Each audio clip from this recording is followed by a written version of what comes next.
ngadto sa Dios. Og iyang ginganlag Bethel ang maong dapit. Kaniadto Luz ang ngalan sa maong lungsod.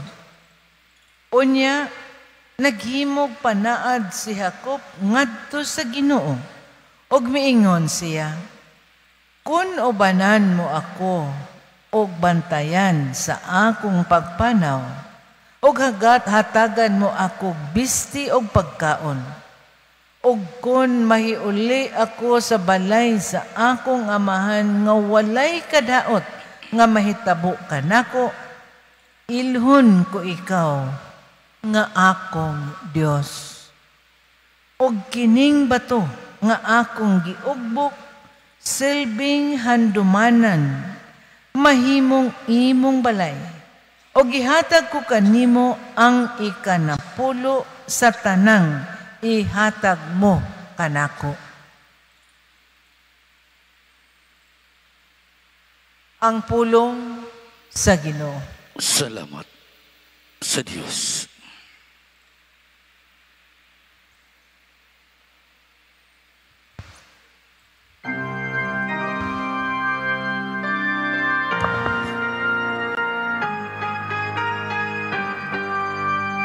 Gihakan nimo Diyos ko, gibutang ko ang akong pagsalig. Gihakan nimo Diyos ko, gibutang ko ang akong pagsalig. Ikaw nga nagapuyo diya sa salipdanan, sa labing ataas, nga na magpuyo sa landong sa makagagahong. Ina ang Ginoo, ikaw ang akong dalampanan ug akong puhutan. Ang akong Diyos nga akong gisaligan. Dihakan nimo Diyos ko, gibutang ko ang akong pagsalig. Kay luwason ikaw niyang gikan sa litag sa mga ngayam, gikan sa makalaglag nga pesten. Sayang mga dagang iya ikaw panalipdan, ug ubos sayang mga pako mudangup ikaw. Dihakan nimo Diyos ko, gibutang ko ang akong pagsalig. Tungod kami dangup siya kanako, luwason ko siya. Ibutang ko siya sa kitasan, kay nagailaman siya sa akong ngalan. Musampit siya kanako, ug tubagon ko siya. Manakuban kaniya diya sa kagulanan.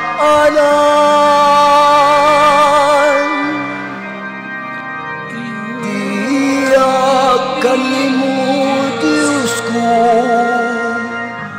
gibutang ko ang akong pagsalig.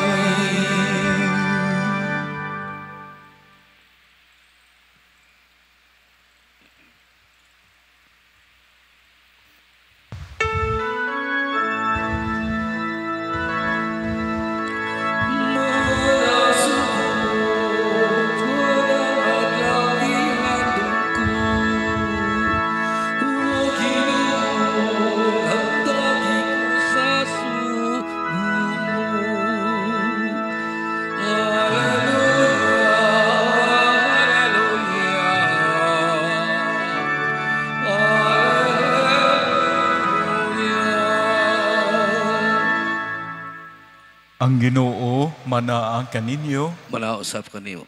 Pagbasa gikan sa Santos nga Ebanghelyo sumala ni Mateo. Himayaw nikaw o Ginoo.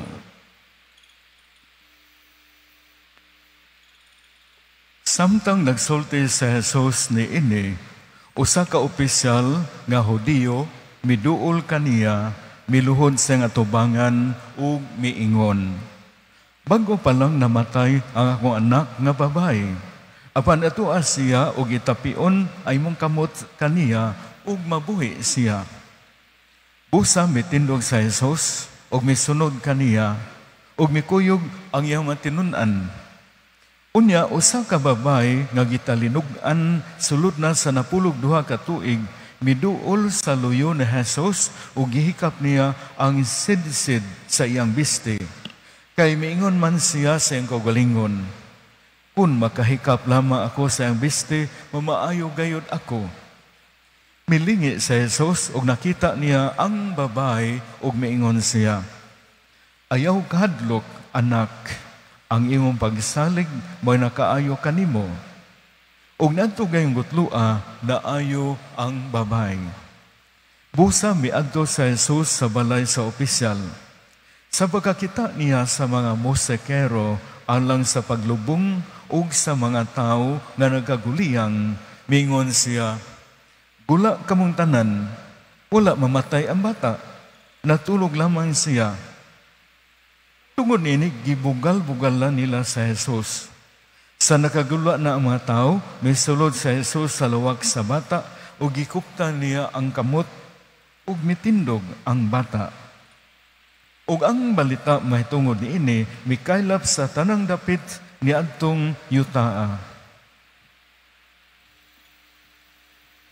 Ang Ebanghelyo sa Ginoo. Dayon ikaw o Kristo. Maigsoon magabi natong tanan. Ang atong pamalandong karon magpunting sa pulong pagsalig. Kaya diha sa Salmo 91, Psalm number 91, ang atong gitubag, diha kanimo Dios ko, gibutang ko ang akong pagsalig.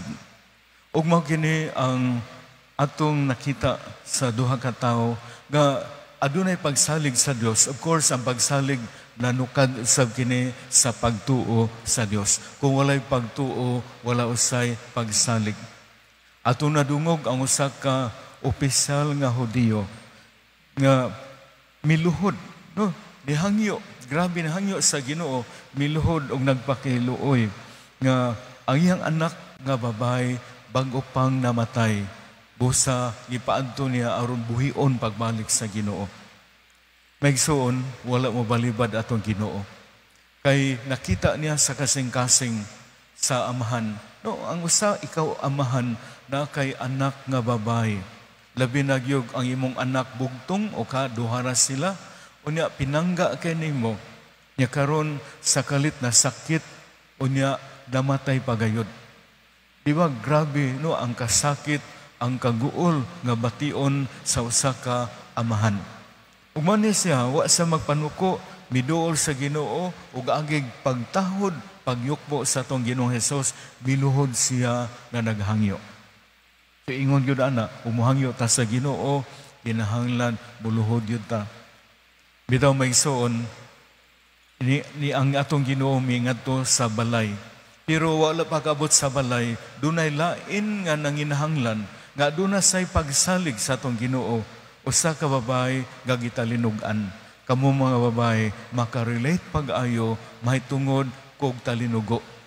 Nya kaniadto labi na wala kay matambal. Nya wala gyud maayo ang babae. So niduol sa dili sayon ang pagduol sa Ginoo kay dunay daghang mga nagbantay kaniya. Basta sama ni ana nga leader maigsoon, do na magyunay daghang maalirong no murag mga bodyguards sa toa, mga aide de camp. Nga ang atong Ginoo mitugot nga ang babae makahikap bisag sid-sid no sa iyang gisulob. Diha naayo. Diha naayo. So dili sad wa say kabutangan sa kalipay ang babae nga ang iyang gituan, ang iyang pagsalig gihatag sa Dios natuman gayon. Nya ang Ginoo nasayod siya nga dunay gahom nga migula gikan kaniya milingi og iya nakit-an ang babae og giingnan niya babae. Ayaw kahadlok anak, ang imong pagsalig mo'y nakaayo kanimo. So nakita sa Ginoo nga ang babae hilabihan sa niyang hadluka kung unsaon siya sa atong Ginoo. Apan ang Ginoo maayo og maluluyon. Giingnan siya usa ka mahanon nga pagsulti. Ayaw kahadlok anak, ang iyong pagsalig may nakaayo kanimo. Og ang atong Ginoo milaho sa balay og dito sa balay no nagaguliyang na kay namatay na lagi. Gibugal-bugalan ang Ginoo. Pero human niya kupti ang bata sa kalit lang no murag dunay electricity, dunay power, murag paggunit sa Ginoo ni siga dayon. No nabuhi diha ang bata. So nakita kini sa daghang mga tao no ang dako o katingalahan ang gahom sa atong Ginoong Hesus. So ang balay nga napuno sa kaguol, pagminatay, paghilak, karon pag-abot sa Ginoo napuno kini sa kalipay. No kalipay pagmaya kay ang namatay nabuhi na. So ingon ini ang Ginoo. Ingon sa undak kini mayson.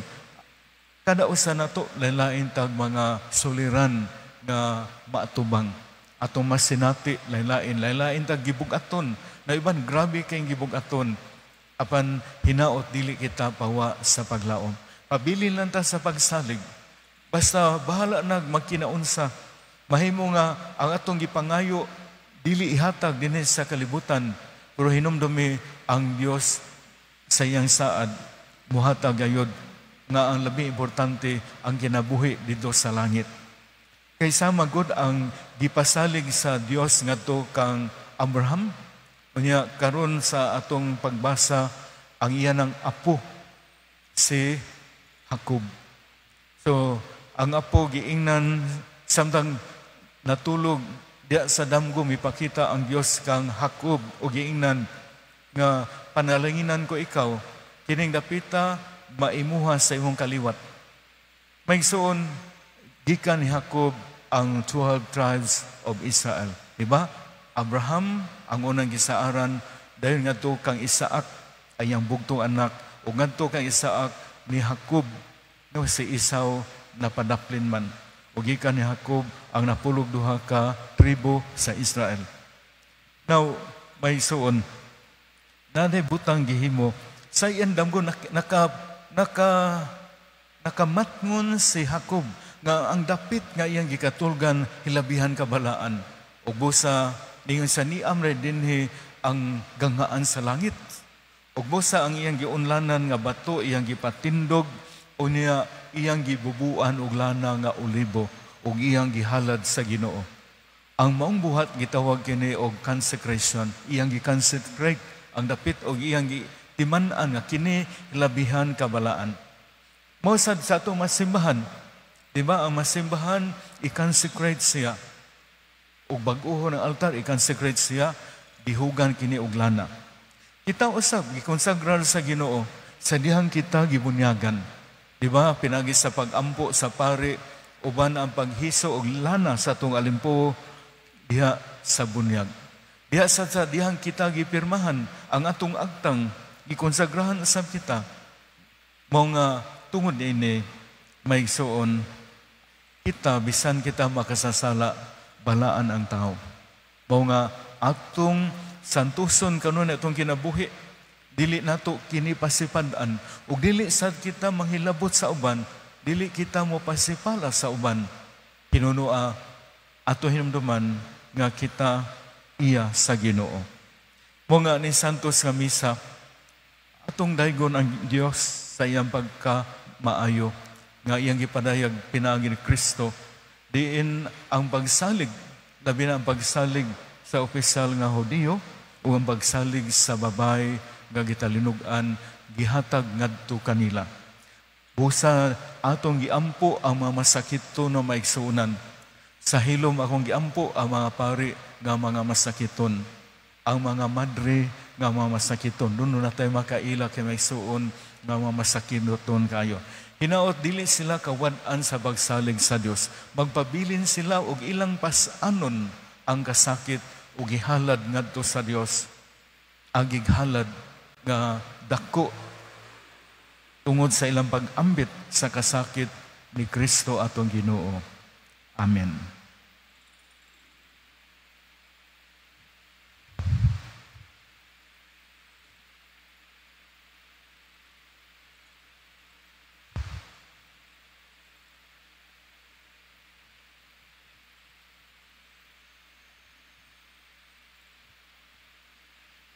Si Kristo atong manunubos, nag-uli kanato sa kinabuhi.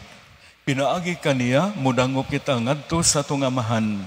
Magampo kita, amahan sa kinabuhi, patalihugi kami. Amahan sa kinabuhi, patalihugi kami. Nga ang simbahan, mahimong timailhan sa kaayuhan ni Kristo nga naglihok. Pinaagi sa iyang pag-atiman kanila nga mga masakiton sa lawas, sa pangisip o sa espiritu. Magampo kita. Amahan sa kinabuhi, patalinghugi kami. Nga ang mga doktor, mga nurse, o sila nga nag-atiman sa mga masakiton, magpakita sa kaluoy o kalumon ni Jesus diha sa ilang pag-atiman sa labing ubos sa iyang mga kaigsuonan. Magampo kita. Amahan sa kinabuhi, patalinghugi kami. Nga ang katawhan nga na nag-antos sa kakabos, makapig ngadto kang Jesus nga nahimong kabos alang kanato. Magampo kita. Amahan sa kinabuhi, patalinghugi kami. Nga pinaagi sa atong maayong mga buhat o makahupayng mga pulong, maalimahan ang mga masulob o kasing-kasing. Magampo kita.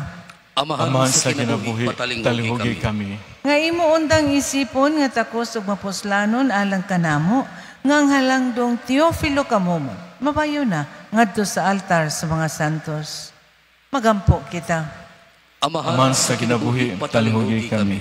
Nga ang mga matuuhon nga mihalina, makatagamtam sa masanak nga banag-banag sa kinabuhing dayon. Magampo kita. Amahan sa kinabuhi, patalinghugi kami.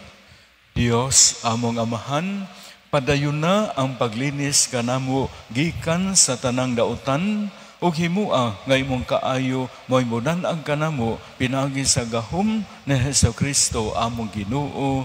Amen. Maigsuon pagampo kamo aron ang inyo ug akong sakripisyo dawaton ta sa Dios nga amahan magkagagam sa tanan. Dawaton uta sa Ginoo ang sakripisyo gikan sa imong mga kamot alang sa pagdaig ug paghimaya sa iyang ngalan. Alang usab sa atong kapuslanan ug sa tibok niyang santos nga simbahan.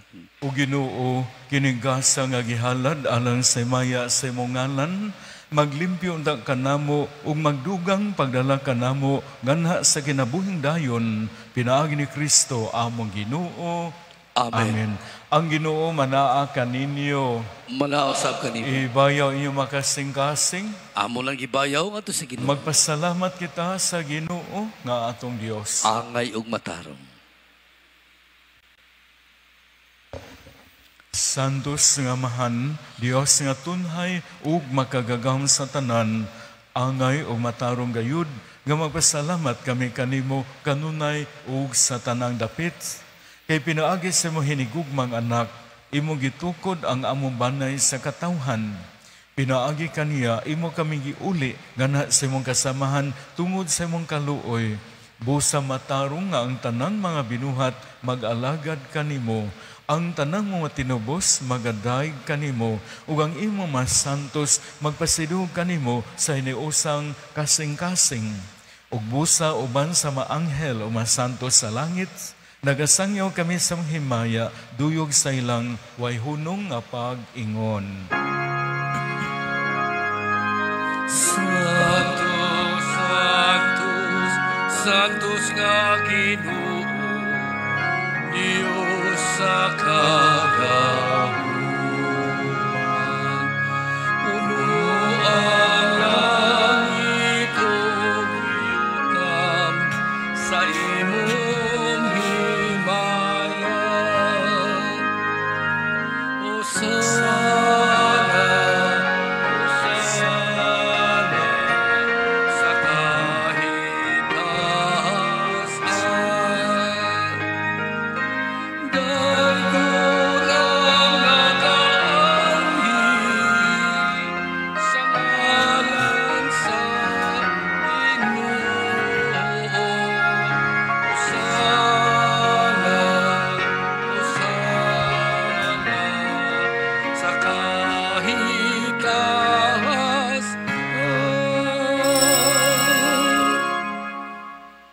Santos gid ikaw o Ginoo ang tumuran sa tanang kasantos, ipadala may espiritu abag santos magasa aron mahimo kini alang kanamo nga lawas ug dugo ni Hesukristo among Ginoo. Sa pagpasakit sa iyang kaugalingon, mikuha siya og pan, mipasalamat kanimo, mipikas ug mihatag nini ngadto sa iya matinun-an ug miingon. Dawata kini ninyo nga tanan ug kana kay kini mao ang ako lawas nga itugyan alang kaninyo.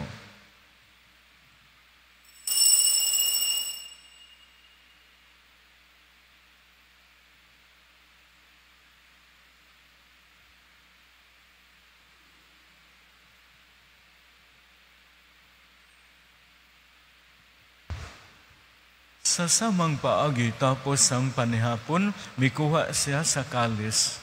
Mipasalamat kanimo pa usab. Mihatag ini ngadto sa iya matinun-an ug miingon. Dawata kini og panginom ka mga tanan gikan ni ini. Kay kini mao ang kalis sa akong dugo sa bag-o ug tunhay nga kasabutan. Ang dugo niya'y ula alang kaninyo ug alang sa tanang mga tao aron naman sala mapasaylo buhata kini abahandom kanako.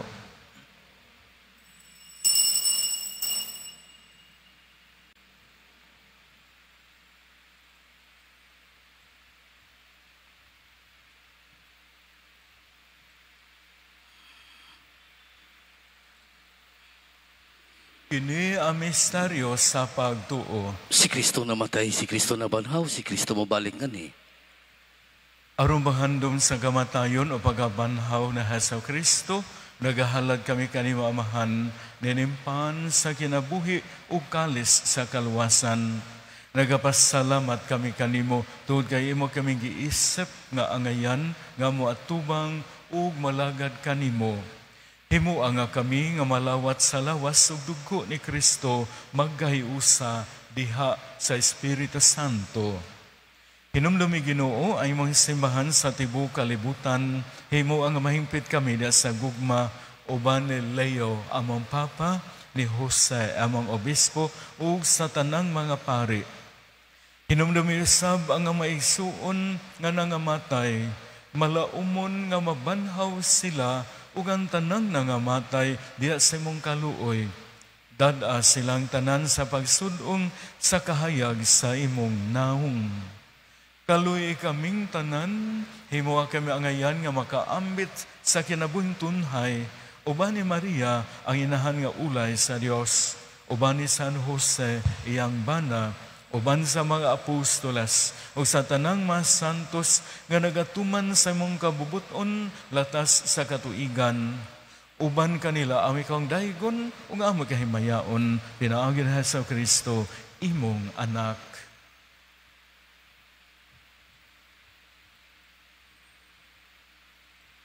Pinaagi kaniya, uban kaniya, ug diha kaniya. Gihatag nga na kanimo makagagahong nga amahan diha sa kayusa sa Espiritu Santo ang tanang dungog ug himaya hangtod sa ganturan. Amen. Mangayo kami kanimo Ginoo, nga imo kaming luwason sa tanang daotan. Hatagi kami sa kalinaw nining panahona aron tinabangan sa imong kaluoy, mahalikay kami kanunay sa sala ug malayo sa tanang kasamok, samtang nagpaabot kami nga malaumon sa pagbalik ni Hesukristo among manunubos. Kay imo man ang gingarian ang gahumog ang himaya hangtod sa kahangturan. Ginoong Hesus Kristo, nag-ingon ka sa imo mga apostolas, ang kalinaw, ibilin ko kaninyo, akong kalinaw, ihatag ko kaninyo. Ayaw tanawa nga masala, kunili ang pagsalig sa imong simbahan, o siwo sa imong kabubuton, hatagi kami sa imong kalinaw, o kahiusa, ikaw nga buhi ug hari, hangtod sa kanturan. Amen. Ang kalinaw sa Ginoo sa kanunay, manaa kaninyo. Manausap kanimo. Pero ito ipakita ang timaan sa atong pananig sa unay, panagdahit manaa kaninyo.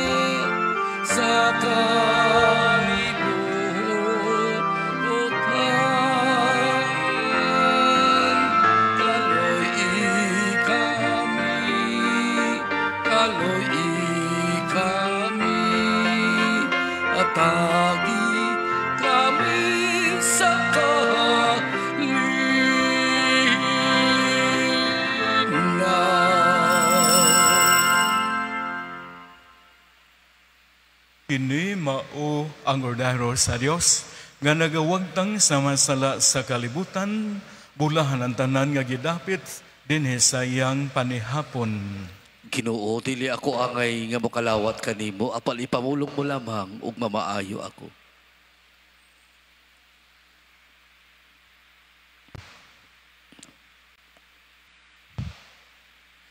Magampo kita o Ginoo, dili unta kami mohunong sa pagdahig kanimo tungod sa kabung sa kinabuhi nga magihatag kanamo dinhi ni Eucharistia. Kinaamong gipangayo pinaagi ni Kristo among Ginoo. Amen. Ang Ginoo manaa kaninyo, manausap kanimo. Manalangin kaninyo ang Dios nga makagagam sa tanan, ang Amahan ug ang Anak ug ang Espiritu Santo. Amen. Ihalad na ang misa, dadang kalinaw o gugma ni Kristo. Salamat sa Diyos.